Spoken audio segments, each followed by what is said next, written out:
This is Michael Popok. It's After Dark. Do you know where your legal AF is? You know what else operates in the dark? Russian trolls that operate under the control of Putin and the Russian intelligence, and they are working overtime to try to defeat Kamala Harris to benefit their candidate of choice, Donald Trump. It's gone so far now that a piece of propaganda created out of a deep fake showing Kamala Harris, or an actress paid to look like Kamala Harris, participated in a hit and run 10 years ago, 20 years ago, leaving somebody paralyzed, all fake news, has made its way around MAGA. More than 3 million times it's circled the earth, because we know who the Russians want to win the election, and that person's name is not Kamala Harris. We talk about it at length on the most recent edition of Legal AF, joined by a crossover episode on our sister channel, True CrimeMTN, Dave Aronberg, Florida lawman. Take a listen. We've got Dave Aronberg of our sister network, which is True CrimeMTN. He's the current Palm Beach County state attorney, and he's also known on the network. Let's bring him in before I do my little trick. Here he is, Florida lawman. Perfect. We only practiced that once. That's great. Dave, I did something over on your network, and you and I went back and forth, and I said, let's get you over here. I know you're friendly with Karen and with Danya and with the others. I think it would be a great opportunity for people to know more about Dave Aronberg. I know you just had some great life events, got married on a honeymoon, but now you're back rolling up your shirt sleeves, ready to roll out in November all the way to election. And I thought it would be a nice idea on this particular topic. Let's talk about real Russia collusion. We already have, the former FBI assistant director under Donald Trump, Assistant Director McCabe, say recently that he's convinced that Donald Trump is an asset of the Russian government, that he's been turned by the Russians, and that he is an asset. I mean, that's remarkable to hear somebody say that. At the same time, Donald Trump keeps playing the old broken record.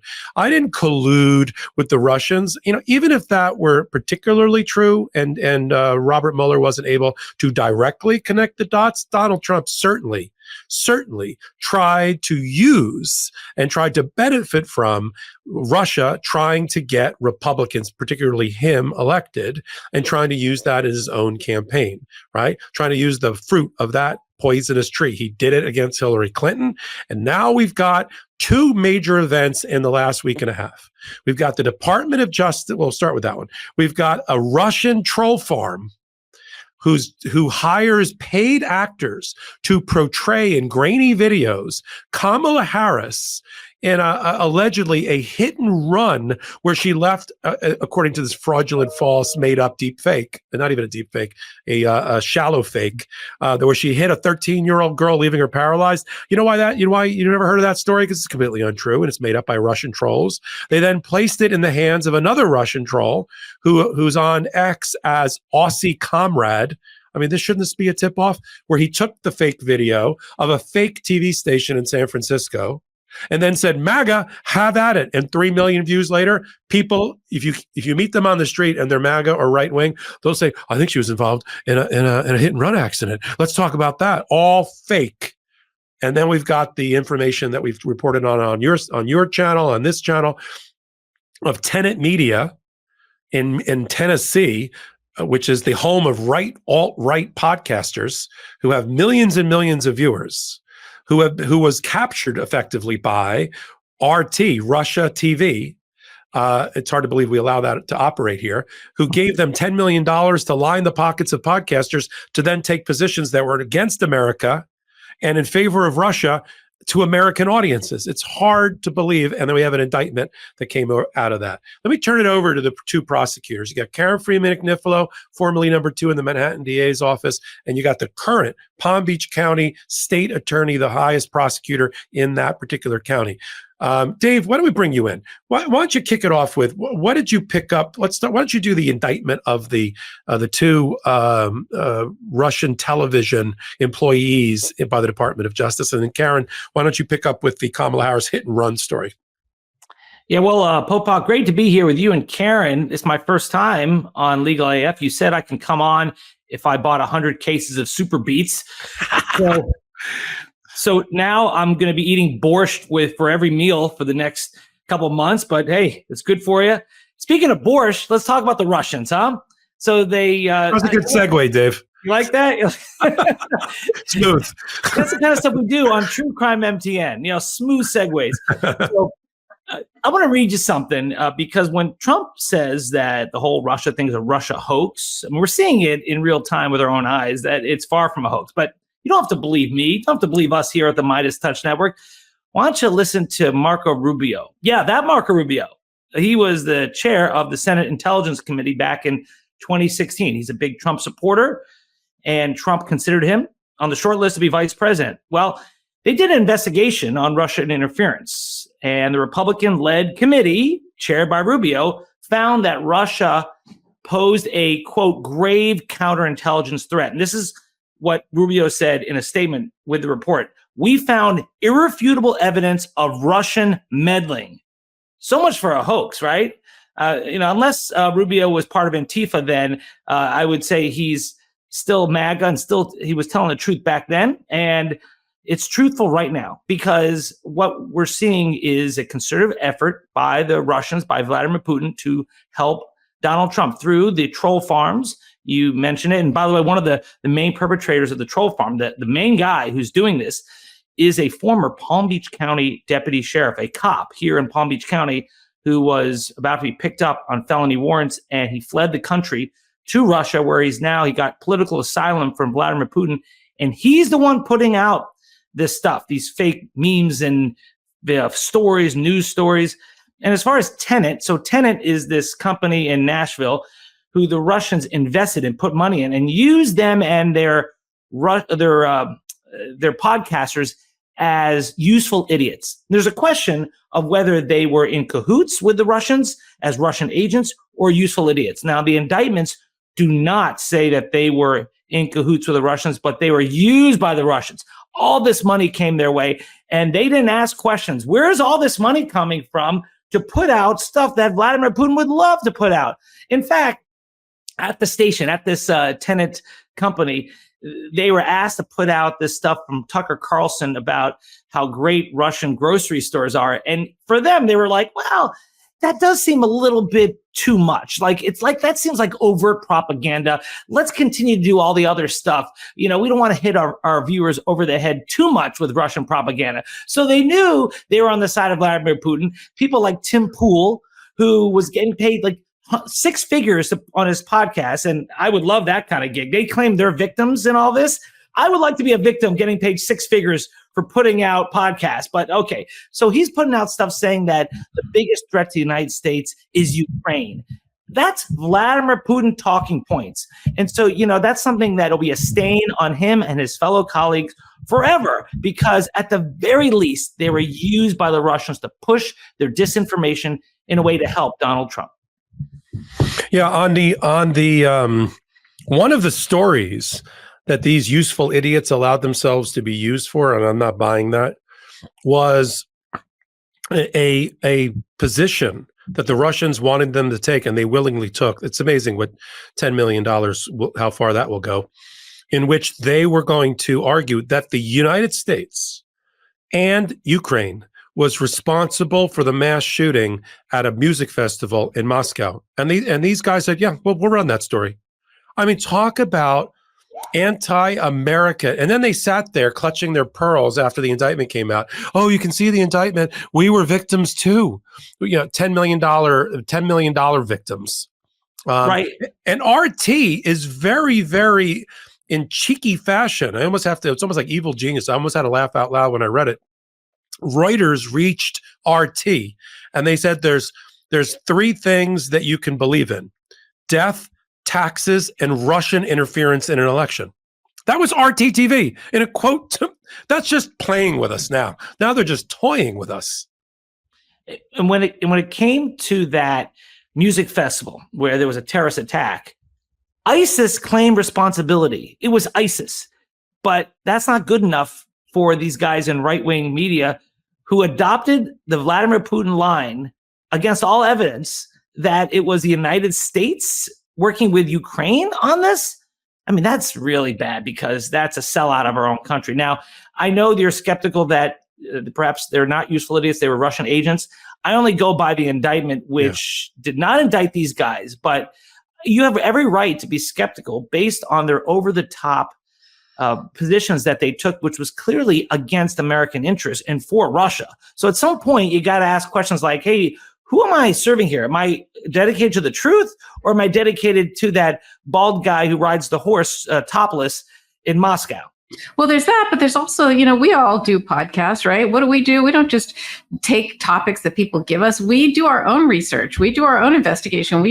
I try to read the briefs myself that the lawyers are saying, or the decisions myself. I don't just read, what the news reports are on things, when I can.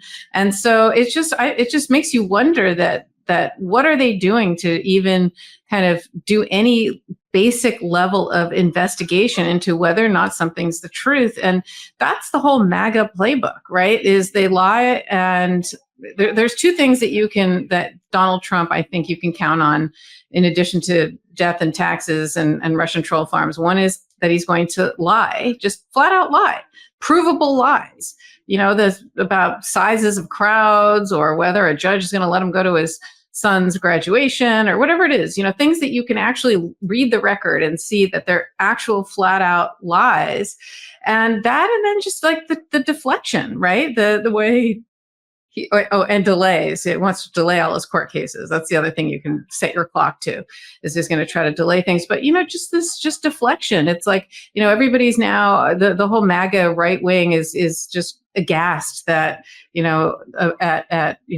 as you said, clutching their pearls at the Democrats, saying that they're the ones causing the rhetoric is causing the assassinations, when actually the evidence is that their rhetoric is causing the people to go out and become more violent and to become dangerous, right?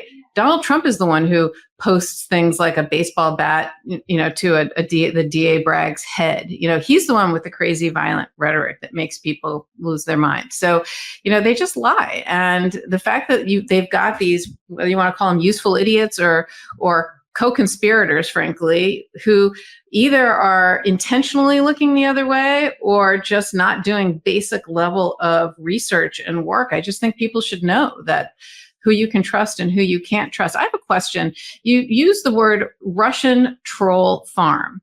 For those of us who don't know what a troll farm is, or a Russian troll farm, can one of you explain that? Because I don't know that it's a word, or it's a phrase that is thrown around and talked about, but I don't know that everyone knows what that is. Dave, you want to do Russian, or you want to do troll farm? Sure. Yeah, there was the building that was paid for by the Russians, that they would have individuals, and all they did was spew out lies and conspiracy theories on the internet to try to undermine our democracy. And usually they were supportive of Donald Trump, but they could also do things to try to get people in the streets regarding Black Lives Matter. And they were putting out false stuff to try to get us to fight with each other and to hate each other. And it's part of what's called a troll farm. It's like a little business that they do, paid for by the Russians, housed in some secretive building, nondescript building, who knows where it is, Siberia or something. And that's what it is. Now, the guy from the United States, from Palm Beach County, who's over there, is like the head of the troll farm, because he has a command of the English language. Sometimes you can tell these trolls because they say things like, you bad, no like potato. You're like, what? So, that doesn't work. But when you have an American who's over there putting out a fake news story about Kamala Harris and a hit and run, that's the kind of thing that sells. And that's one reason why you get political asylum. Just that story that we're referring to about the hit and run, there were some signs that it was a fraud right away. It contained, this is a website that they put up there called KBSF TV, a TV station in San Francisco that didn't exist. So anyone in San Francisco realized, that doesn't exist.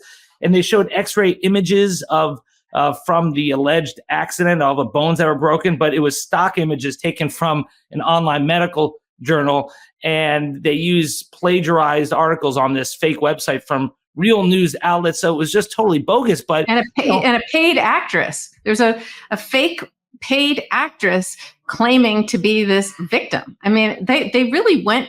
This is more than just a let's put some in, like sit behind a keyboard. I mean, this is some pretty sophisticated, in my opinion, sophisticated attempts to put out false information about Kamala Harris, about and trying to, as you said, destabilize our country. In addition to that, but this guy, this ex-cop or whatever he was, sheriff, ex-cop from Palm Beach County, was he known to you? I mean, was he someone that your office prosecuted? What can you tell us about him? Yes, yeah, I did know him, and he was going to be prosecuted. He was a cop, and he was fired by PBSO, and so he was at odds with the sheriff, and there were alleged criminal activities going on, and so he was about to be picked up on warrants, and so he fled the country. He left his family behind here, and he fled the country, and he's been in Russia ever since, and he's been putting out this kind of stuff. So there was an article in the New York Times, I believe, that profiled him about it. And it's just amazing that you go from a cop to being the number one purveyor of misinformation in a Russian troll farm. So yeah, that's where it comes from, a lot of this stuff. And you're right. This is an actress that they used. But what's interesting is what Popok said early on. This is not an AI deepfake. This is not fake voices. This is old school, low technology videos, because I guess they thought that the AI stuff was either too expensive or didn't come out right. Where now you're like, hey, this is a real video of a real person, just an actress, and it gets millions of views. Yeah, and this guy, this sheriff is not the same as Aussie Comrade, right? That's somebody else. Because the Aussie Comrade is the one that started, he said, MAGA, run with this. And they did. And they got 3 million views about Kamala Harris. But isn't it, let's make this point. When the Russians try to interfere, it's always on behalf of Donald Trump. J.D. Vance said recently in a very inartful way and probably borderline calling for violence against Kamala Harris. He said, the big difference is, I use the same voice for anybody. What the big difference is between the two parties? The Democratic candidates haven't been shot at. Okay, I can think of many other big differences. And one of them is every time there's Russian interference, it's always on behalf of Donald Trump. They want Donald Trump to win because, back to what we said earlier, he's perceived to be the equivalent of a Russian asset that they can flatter their way to try to turn him against American interests. Just today, and I did a hot take on this, one of my law partners participated in 100 national security Republican leaders from various Republican administrations, including Trump's own administration, joined together today, much like Judge Luttig did a month or so ago. I think he gave the permission slip for others to do this. They signed a letter today, 100 of them, who said that Donald Trump is a danger to our republic, and he cannot be trusted to uphold his oath of office.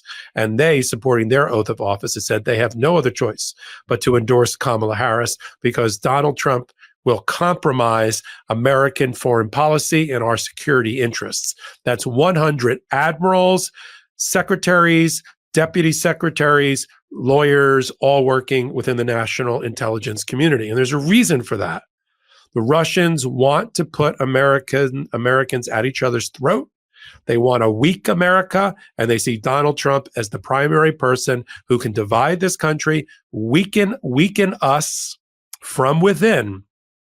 And that's what the Russians' goal has always been. We're all about the same vintage, give or take a decade or so.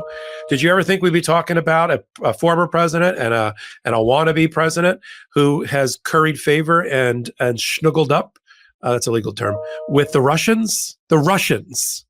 I mean, it's just mind-boggling that anybody. I said to somebody recently on our network, I don't know how Kamala Harris doesn't get 95% of the vote. I don't know how anybody could vote for this person. And I don't care about this argument. It's the messenger. It's not. I don't like the messenger, but I like the message. I don't like the guy, but I like the policy. Forget it. You're in for a penny, you're in for a pound. If you want to vote for Donald Trump, go ahead. That is your God-given right as an American. If that's what you want to do and throw away your vote that way and be on the wrong side of history and the arc of history, that's fine. But you need to do it without burying your head willfully in the sand. Don't be a useful idiot. To paraphrase our co-anchor for today, Dave Aronberg. You have to recognize that you are the vessel for all your hopes and dreams as a president is corrupt, is morally bankrupt, is hollowed out, is gassed. That's what you're watching, and is likely a Russian agent, a Russian asset, and we're watching it all. Karen, how about on the deep fake? Anything else we want to comment on that?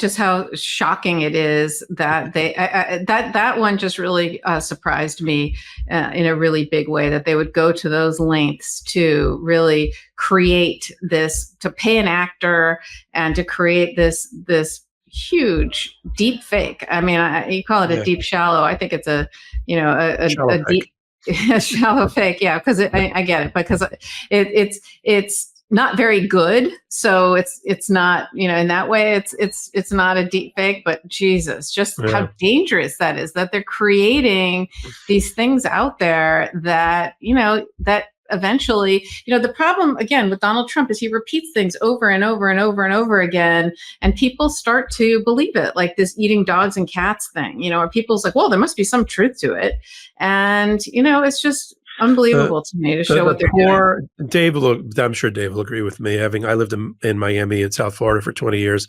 The poor downtrodden Haitian, a very proud community.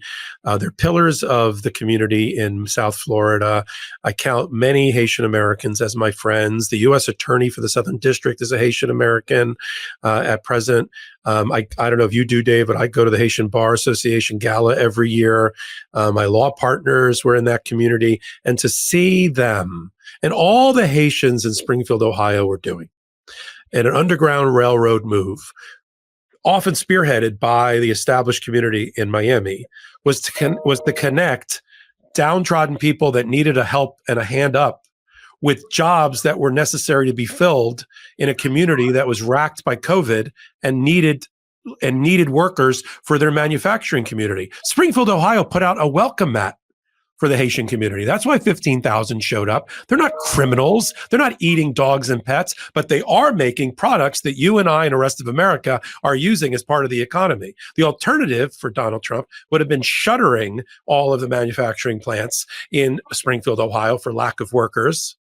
I mean, only Donald Trump can turn a good feel-good story about taking hardworking Haitians who are here legally under a temporary protective status, a form of asylum, until they get their permanent status, and turn that into some sort of eating cats and dogs that he brings up within 26 minutes of the first debate.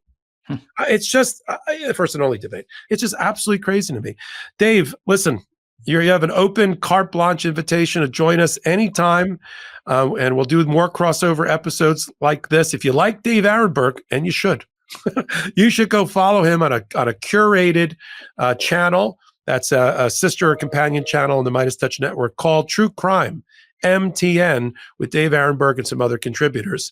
And Dave, where do they find that over on YouTube? How do they find that? Yeah, and thank you for the nice plug, Michael. And Karen, thanks for having me. You can find us at YouTube at True CrimeMTN. It's just like it sounds.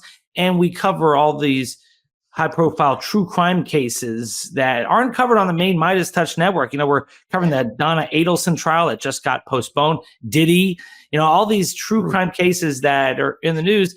That we have the same types of takes and hot takes and perspectives that you see and used to on the regular MTN. So check us out over there. And thanks for your support. Appreciate all you guys. This was a lot of fun. I hope you'll have me back. Oh, 1,000%. Dave, really great. Thanks so much, Dave, for coming on the show. We really, really appreciate it. And before we let you go, because everyone in my world is somehow connected, that Dave went to college with Danya Perry.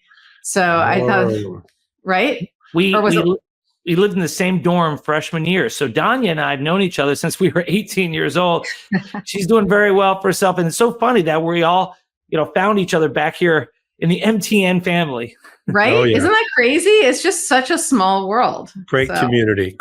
Dave, thanks for being here. We'll see you soon. And we'll see you on your next hot take and analysis on True Crime MTN. Welcome back. That was fun. We got to have Dave on the show with us. We do that show Wednesdays and Saturdays at 8 p.m. only on the MeidasTouch network. We call it Legal AF.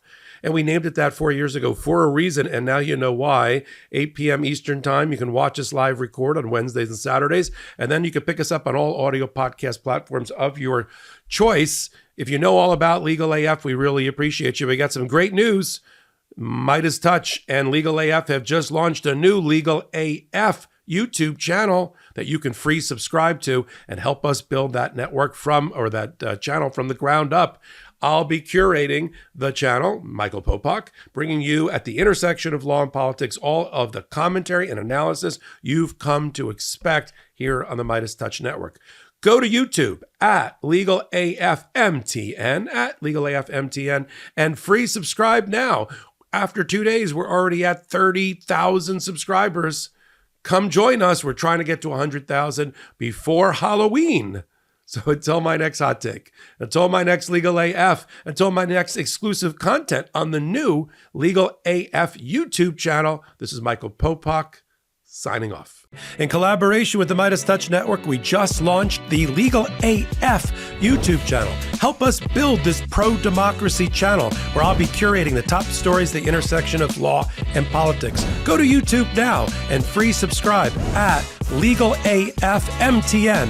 That's at Legal AF MTN.